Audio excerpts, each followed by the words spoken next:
运球就看 Uncle Joe， 战术就学 Coach 陆。大家好，我是非官方鲈鱼双胞胎兄弟 Fish 陆，欢迎收看我的频道。我的宗旨就是让热爱篮球的你每天都能长球。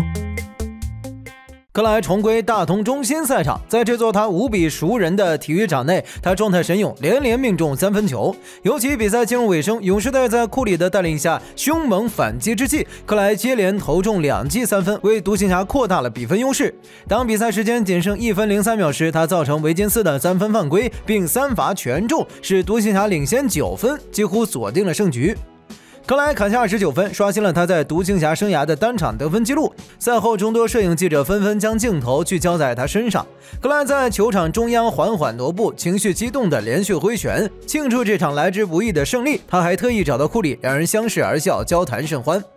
独行侠此役展现了其进攻体系的全面性。5号位上，莱弗利和加福德两位蓝领内线如同吃饼机器，为球队筑起坚实的屏障。东契奇则通过1、5号位的挡拆空接连线，直接威胁到勇士的禁区。而两翼则有华盛顿、克莱、格莱姆斯、普罗斯珀和丁威迪等射手作为定点3分威胁。场上始终保持着东欧或东契奇加丁威迪或欧文加丁威迪的双持球手组合，确保球队48分钟内都有稳定的进攻火力。此外，克莱、华盛顿、格莱姆斯和丁威迪等球员也能为东欧组合分担组织重任。如此完备的体系和配置，使得独行侠在无需加时的情况下，便轰下了143分的高分。东契奇此役更是表现出色，砍下45分、13助攻、11篮板的超级大三元，展现了他的全面实力。同时，他在防守端也有显著提升，送出3次抢断和2次盖帽，减少了抱怨和摊手的次数，展现出更加成熟的一面。独行侠拥有超级巨星、完善的体系和深厚的轮换阵容，他们正朝着总冠军的正确方向稳步前进。过去的1个月，独行侠的赛程安排仿佛充满了奇幻色彩。他们仅仅拥有4个主场，且这些主场分布在不同的城市，从未连续在同一城市进行2场比赛。在这段时间里，他们遭遇了3次背靠背的比赛，并刚刚结束了一段4连客的艰难旅程。即便在客场挑战勇士这样的强队时，即便缺少了埃克萨姆和纳吉马绍尔2位球员，独行侠依然凭借犀利的进攻赢得了比赛。东契奇、欧文和克莱3人合力砍下了95分，向外界展示了接近完全体的独行侠所拥有的强大实力。作为上赛季的总决赛球队，独行侠在赛季初的表现并不理想，遭遇了4连败。但值得注意的是，这4场比赛中，他们总共只输了8分，显示出球队虽然存在问题，但并未彻底失去竞争力或面临分崩离析的局面。造成这种开局不佳的原因，一方面与当家球星东契奇的伤病情况有关。近年来，他虽未遭遇大伤，但小伤不断，缺席了季前赛，导致他在赛季初以赛代练时状态不稳。此外，东契奇的职业生涯中也多次出现过慢热的情况，而今年夏天他又经历了减重，这无疑需要一段时间来调整状态。加上基德在尝试新的战术和阵容调整时遭遇了几场失利，这在某种程度上也可以视为正常的实验过程。在4连败期间，无论是人员轮换还是战术部署，如让克莱承担过多的持球进攻任务，就连球员们自己也感到了有些迷茫和不适应。此外，伤病潮的凶猛来袭也是独行侠开局不佳的重要因素。除了早已确定养伤的埃克萨姆外，从第3战开始，独行侠就很少能够凑齐所有主要轮换球员，尤其是在杯赛对阵鹈鹕的比赛之外，新援的加入也一定程度上影响了球队化学反应的建立。独行侠开局阶段的糟糕表现，更多是由于一系列不幸的事件同时发生。然而，随着球员们逐渐恢复健康，核心球员找回状态，以及教练减少实践性战术的运用，战绩的回暖也就成为了大概率事件。值得一提的是，即使东契奇在这期间再次遭遇伤病，独行侠依然能够继续前行。这可以说是自东契奇进入联盟以来，球队第一次能够在他缺阵或状态不佳的情况下，依然保持相对稳定的战绩。在东契奇缺席的日子里，欧文无疑成为了球队的领军人物，但他并非孤军奋战。独行侠多次展现出强大的团队实力，有6名球员得分上双的场景屡见不鲜。特别是在对阵雷霆的首战中，11名出场的球员均有得分入账，其中7人得分达到2位数，彰显了球队的深度和均衡性。今年夏天，管理层的运作起到了至关重要的作用。克莱虽然状态有所起伏，有6场比赛得分未能上双，但过去3战中他保持了至少50%的命中率，总共砍下68分，3分命中率也回升至39%。尽管这与他的巅峰状态相比仍有差距，但能保持这样的表现，甚至再稍微提升效率，已经极大地缓解了独行侠的燃眉之急。格兰姆斯和马绍尔则经历了较长时间的适应期，如今已逐渐融入球队。格兰姆斯的3分命中率悄然提升至42%左右，若能维持这一表现，甚至有望创下生涯新高。他不仅在进攻端表现出色，防守同样凶悍，持球中投也是他的拿手好戏。马绍尔在对阵爵士时状态稍显低迷，但此前的4场比赛均砍下20加得分，短暂复出对阵雷霆时又贡献了19分，成为独行侠在那场比赛中的亮点之一。至于2进攻的丁威迪，虽然他的表现难以与2022年时的状态相提并论，但考虑到他只拿1年底薪，偶尔能在对阵老鹰和尼克斯等比赛中充当骑兵，为东契奇和欧文争取更多的休息时间，或者在背靠背的赛程中放心轮休，对独行侠来说已经足够实用。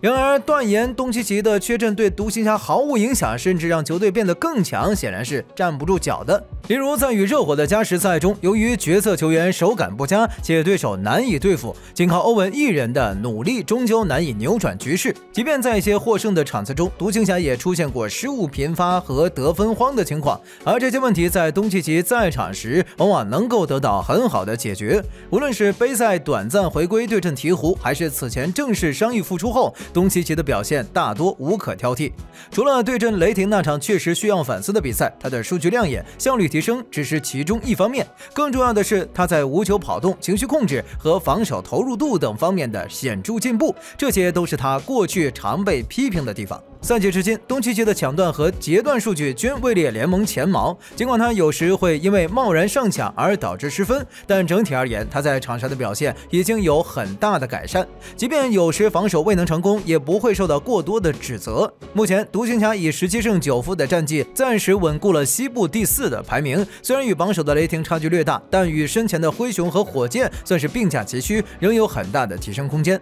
正如欧文曾在接受采访时所说：“我一直都是为了队友而战，就像他们也想为我而战一样。”独行侠的球员们少抱怨多反思，互相理解和包容，在做好自己分内之事的同时，也愿意尽其所能帮助队友。这样的团队精神和默契配合，让独行侠变得更加难以被击败。就像2次对战勇士，独行侠凭借2套相辅相成的赢球策略，实现了场上局势的良性循环。角色球员的高效输出迫使对手调整防守策略，而东欧组合的个人能力又不断打破对手新建立的防守体系，引发局部夹击，进而为投手创造出反击机会。在比赛的具体展现中 ，PJ 华盛顿利用克莱在底线设置的交叉掩护，形成了低位单打的机会。为了清理进攻空间，中锋选择不参与防守，让 PJ 华盛顿利用动态进攻中的弱侧低位单打作为独行侠开局的常规战术。这一策略再次得到了成功的执行。面对 PJ 华盛顿在内线的强势表现，勇士自然不会坐视不管。然而就在这时，东契奇开始展现他的魔法。当勇士队内防守质量最高的维金斯都难以遏制东契奇的攻势时，勇士只能采取夹击战术。尽管追梦格林频繁移动试图干扰，但他主要以保护内线为主。国民家在被东欧点名后，只能寄希望于追梦格林在内线的协防。然而东契奇的跳传极具杀伤力，格兰姆斯、克莱乃至普洛斯珀等投手都能敏锐地抓住机会，完成反击得分。勇士为了扭转局势，开始加强外线防守。这时莱弗利和加福德在内线迎来了他们的发挥时刻。没有了雷霆队那些擅长抢断的对手，他们可以轻松完成空接，抢下篮板，并频频上演暴扣好戏。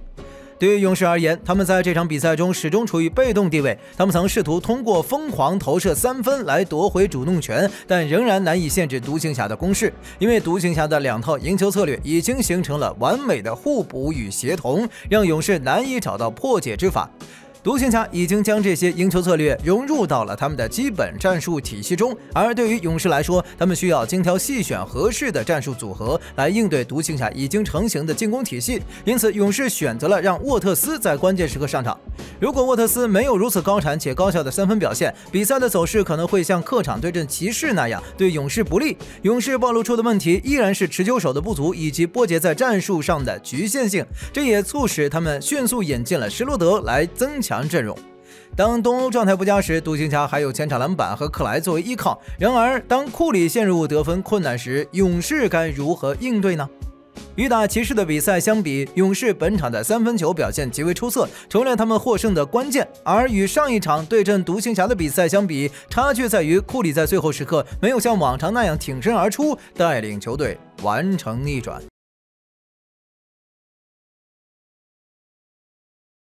以上就是本部影片全部内容了。如果你喜欢鲈鱼的分析，请点点订阅，欢迎来评论区与鲈鱼一起涨球。